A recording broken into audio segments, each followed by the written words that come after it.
let's not beat a dead horse. Let's bury it. I think about these intros for a really long time, and that's the best thing I come up with. Anyways, there's lots of hate on Call of Duty, and you know, I think it's done now. Well, it's probably not done. It's probably gonna last forever. But you know, let's try to bury the horse. Let's figure out how Call of Duty can become a lot better. You know, for its lifespan, however long it's gonna last, and you know, benefit everybody. I made a list because I love making lists, and the first thing on that list is that users and developers, players and developers, need to have some sort of open platform where they can communicate. Because I think it's become obvious that the communication pathway between developers and players has somehow been broken, and the developers are not getting what the players are saying. Now, look, some people say that players are really freaking dumb and they don't know what they want and they always contradict themselves, and I'm sure they do. I'm sure a lot of them do. But some of them also have really good points. All right, this isn't just like they're all dumb. You know that you wouldn't say that about any other group. So why are you saying about them? You need to listen to some of the players. How about there should be a voting system? All right. For example, a really good example of this is Xbox. Now, Xbox has really overhauled the relations with their users, and I'm really happy about that. There's actually there's like a it's called Xbox user whatever feedback and stuff like that. And what it is users put up their idea and then they have votes. Whichever is highest voted gets the most priority, and whichever one is lowest voted gets the least priority. And that's how they handle it. That's how they know what people really want. And I really think Call of Duty can benefit from the exact same system, actually, where a user posts an idea, a fix, or something they want changed, and then all the other users can vote on it and to see if they want the same thing. And that way, developers can see, you know, hey, this is what the players want. They've made it very clear this is what they want because they voted on it, and now we're going to implement it. And I think it would make everybody's lives a lot easier. Developers won't have to guess anymore, and users can get what they want. And I think that's a really good combination. My second suggestion that I think would make Call of Duty universally a lot better is if it became less cartoony. Now, some people may disagree with this stuff, so, you know, whatever. But all of this is going to go back to my first point. I think Call of Duty is starting to look very childish and very cartoony. There are like neon guns, neon characters, weird stuff like that. And the released game is starting to look more and more like a modded game, which is really weird to me. I really hope that these Call of Duty developers are not taking ideas from modded lobbies, but this is not what Call of Duty is. It's supposed to have a little bit more of a serious tone. Or you wanna know what? I really don't think Call of Duty knows what it is or something like that. It's weird. Are you a cartoon shooter? Because you can't be like, 1 second the world is ending, we have to save it, oh no, this real serious, heartfelt loss, and then come at me with like these neon guns and really weird poses and stuff. Like, look, you have to find one thing and you gotta commit to it. If you stay in the middle of it, you're in uncanny valley territory, and that's very strange because I really don't know what you are. If you want more customization options, maybe, you know, have little sayings and stuff the characters can have, personal emblem on your gun, that kind of stuff. But if you're gonna paint your entire character neon and have these dancing poses, it's gonna be very difficult for me to take a game seriously because it just looks really, really childish. Alright, my third thing, and I think a lot of people can agree with me on this, and that is Call of Duty needs a graphics overhaul and new 3D models. Call of Duty, the last Call of Duties have looked very similar, so similar in fact that it just looks like you've reskinned your characters over and over again. It really is what it seems like, because all these soldiers, I swear to God I've seen them before, but they just have like different textures on them. You know, some people are saying, well, that's a ridiculous amount of work, but look, man, you guys have like 3 years to make a new game. Of course you guys can use some assets again, that makes sense. Why would you completely make a new engine? But you guys really have to, you know, overhaul that department a lot, because if you guys have seen the Infinite Warfare trailer, that a lot of that stuff looks like it's from Modern Warfare 2. those animations are very old, and I have seen them before. Even that animation where you're trying to recover a character, I've seen that exact same thing before in the campaign. You guys are making it very obvious that you're reusing textures. You know, you should probably do it. You should probably do it like Far Cry, the new Far Cry. They reused the exact same map, but you can't tell they reused it, and that's how you need to do it. You need to do it like that. You need to really pay attention to what you're doing and try your hardest not to do it again, because you're making it very obvious that you're repeating stuff. And look, I don't really analyze this kind of stuff, but if I can tell, I'm sure other people can tell that you're reusing stuff and you're making it blatantly obvious, and I feel kind of disrespected about it, because you're expecting me to pay like 60 bucks for a game that you just rehashed from the last one, and I really don't appreciate it. I think a lot of people don't appreciate it. My fourth thing, please, for the love of God, Call of Duty, add dedicated servers. All of these other games have dedicated servers. Look at Halo. Halo 5, I've said this a lot. Halo 5 is some of the best servers I have ever played on. They are top class, no lag, none of that stuff. Call of Duty has been saying that they have dedicated servers, but they don't. They said it a lot of times, but really you can tell that they don't, because you lag all the time. I have a really good internet connection, and I still lag in Call of Duty, and it really makes me mad. They still have the net code where the bullets go around corners. Like, come on, guys. I expect a lot better from you. It's getting a bit ridiculous. You say you have dedicated servers, but then you come back when the game is actually released saying like, oh, only a third of our servers dedicated, or oh, you randomly get put in the dedicated servers sometimes, and that's not okay. If you even care a little bit about your game, how about you make servers for it? I know, is this beating a dead horse? I don't know. I want them to improve. That's what I'm just telling them things that I need fixed, because they're really bothering me. And dedicated servers is definitely one of those things. Some of you may not know what dedicated servers are. Dedicated servers are basically servers that Call of Duty themselves manage. A lot of games pick a host, and a host is basically one of the players in the game that has the best internet connection. And then the game gets pretty much organized from their aspect. And what this causes is host advantage. It means that the host, of course, has the best connection because of the host, and they tend to do a lot better in games because they have that advantage that other players don't have. There might be a little lag on another player. Another problem is that when the host randomly leaves the game, you know, for whatever reason, you know, rage quit or something, it pauses the entire game for everyone. And you know, insert year, it's 2016, and I expect a lot better from you guys. Xbox is a bunch of servers, and you know, I'm sure they'll give you guys some. Alright, my fifth reason, and I think this has become more and more obvious. The guns in Call of Duty have lost their specialness. It's starting to feel like all the assault rifles are the same, all the submachine guns are the same, and all the shotguns are the same, and all the pistols are the same. All they have changed are like damage statistics and maybe a little bit of recoil. I'm sure there are more aspects to guns, but when I play a game like Battlefield, all the guns feel different. They feel like, hey, they're their own thing, and you know, they're very special. And Call of Duty also seems to have a lot of lack of depth in guns. This might sound really dumb to a lot of you. It probably is, and you know, people get made fun of this. But I learned a lot about guns from Call of Duty. Not like the recoil, not that stuff, but I learned how to reload a gun. I learned like the names of them, and I learned what their main uses were. I know this is gonna seem really dumb, but you know, it was a learning experience, and now you guys aren't doing anything. You guys just make up guns, like the Weevil. That's basically a P90. Everyone knows that. And I guess this is gonna go back to my first point. You know, the players don't want futuristic stuff. They want something with 2 feet in reality.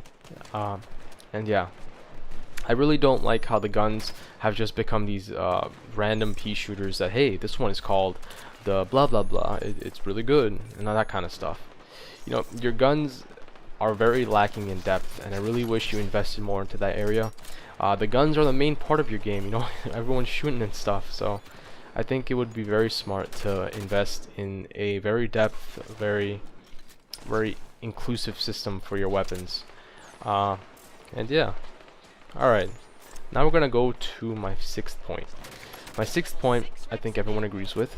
and that is I really wish there was a I wish there was a no party thing in Call of Duty. In recent years, the community has become really detached from each other, in that everyone just stays in a party, uh, including in Halo. You know, this is actually a problem in Halo and a lot of games. And the problem is that everybody just stays in their own party, and no one actually talks, and that really feels like a detachment, I guess. I remember in Modern Warfare 2 and Call of Duties after that, some of the Call of Duties after that, where you could not be in a party. You have to be like in game chat, and you have to be talking to other players. You don't have to be, but you know, it suggests that you talk to other players. And I really liked that. It was really a bonding experience. I remember in Modern Warfare 2, I made so many friends from Halo 3 matchmaking and Modern Warfare 2 Search and Destroy. So many friends. You know, we hung out. It was really nice. And later on, we even played some other games together. And I think Call of Duty is really losing that social aspect, because you're encouraging a rift between talking. Like, look, most people don't talk as it is, but you making party chat, you know, no problem. I think it's a major problem, because, like I said, players are in their parties and they don't talk to people that they're playing with. They just talk to their friends over and over again. They don't meet new people to talk to, and that really messes stuff up. So I wish you would have a requirement where you could not be in party chat, like in Search and Destroy, no party chat allowed. That'd be great. I wish they'd go back to that style, and that's really good. Alright, now we're gonna go to my 7th point, and my 7th point is they need to learn to support their games for 3 years. Every single year, it feels like after a year has passed, all support for the game has completely stopped. They don't care about it anymore, and you know, they don't give a damn. Now Activision has 3 developers working on each Call of Duty. So that means that, you know, the average Call of Duty should have about 3 years of development, 2.5, whatever, of development. And you know, as long as you have not released a new game, you should support the one that you currently have. And you know, I'm talking about Treyarch, Infinity Ward, and Sledgehammer. You need to support your games all the way through. And it really makes me mad when a developer abandons their game. This is actually, you know those Steam early access games? Developers leave their game all the time, and it's just so, you know, really shitty thing to do. That's the only thing I can come up with. Like, come on, you made a game, some aspect of it might be broken, so how about you know, invest in them, spend some time. And yeah, I'm on Modern Warfare 2. It took kind of a, man, I just got wrecked right there. I remember Modern Warfare 2, it took kind of a long time for repairs to come in. Like, I remember they had that glitch for the models. Not glitch, they had the OP models, and it took a long time to fix that, but they fixed it. Another glitch was this the care package drops, where you can get infinity of them or something like that, and I didn't like that either, and they did fix it. But yeah, but now it seems as though support has been completely cut off. You don't really do anything, and I wish you'd invest at least 2 years, 3 years to supporting the game that you have released, even if a new Call of Duty is released. Because look, you need to. I don't know. Like I said, it just feels like a really shitty thing to abandon your game, even if a new one is released. Because you do have some players on there. You really need to give those players, you know, some support at least, or at least, you know, fix your game up a little bit. All right. Now my 8th reason, and some of you might not care about this, but I care about it, and that is campaigns. The Black Ops 3 campaign, I couldn't even finish it because of how much I hated it. Let me tell you why I hated it. The Black Ops 3 campaign felt like it was designed by a 10-year-old. It was really ridiculous and moronic, and like, oh no, these guys are coming, let's shoot them up. And Call of Duty did not used to have campaigns like that. Like, if you guys are gonna make garbage campaigns, don't even bother and invest all your time into multiplayer. But Call of Duty campaigns used to have some meaning, and I'm talking about all the Call of Duties for a really long time. COD 4 had one of the best campaigns I've ever played. World at War had a great campaign. Modern Warfare 2 had an awesome campaign. Black Ops had a really good campaign. And Modern Warfare 3, it probably didn't have a good campaign, so because I don't remember anything about it. So I guess Modern Warfare 3 is when they started really slacking on the campaign department.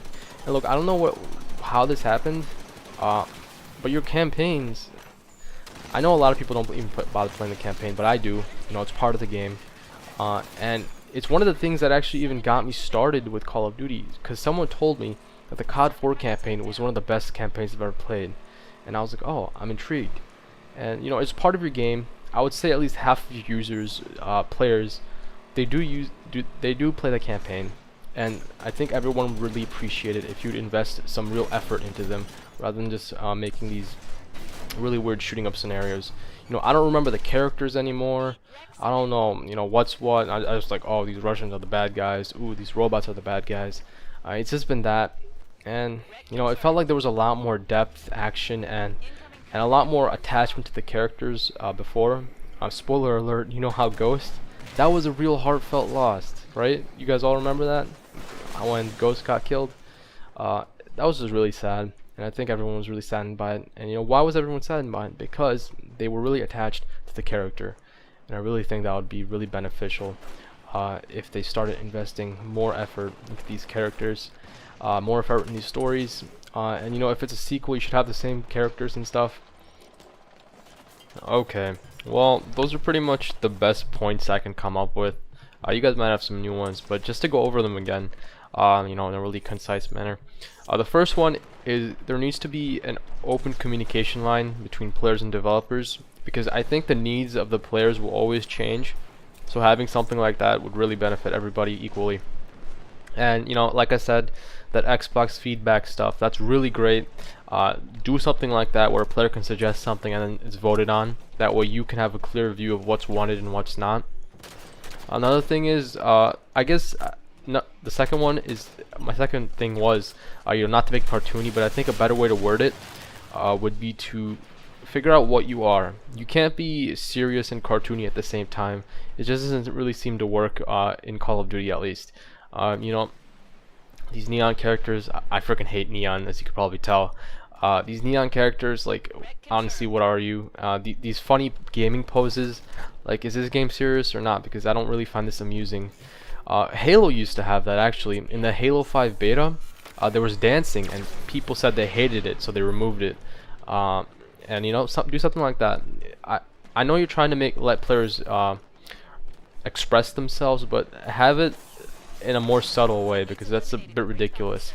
Number 3, a graphics overhaul. I think everyone agrees. I know it's a really big order, but your game is really starting to look dated, especially the character models and stuff like that, especially the animations.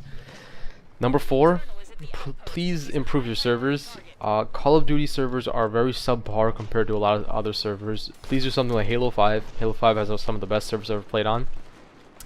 Number 5, please have more depth in your guns.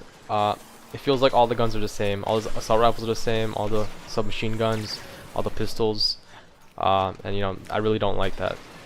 Number 6, have some oh god, have some kind of way so that encourage people to talk to each other. Maybe you know, a requirement where you can't be in party chat or something like that. Number 7, please support your games for at least 3 years. I know after a year you guys stop supporting your games, but it would really be appreciated by everybody if you'd promptly fix bugs and stuff like that. And my last reason, please invest in your campaigns. A lot of us can already tell that Infinite Warfare, it's really weird. It's apparently a colony thing. But you know, I can't really talk bad about it because I haven't played it. But from the last Call of Duty, Black Ops 3, the campaign was very bad. So I really hope you guys invest in them, have some really nice stories, and stuff like that. Anyways, there's probably lots of stuff I missed, and you know, if I did, please leave a comment on what your suggestion is. And if you've watched all the way through, you know, you might like my content, you might like listening to me or something like that. So subscription would be really appreciated. Other than that, thank you for watching all the way through, and I'll see you guys next time. We actually end up winning right now. I freaking wasted my tank. Thanks for watching.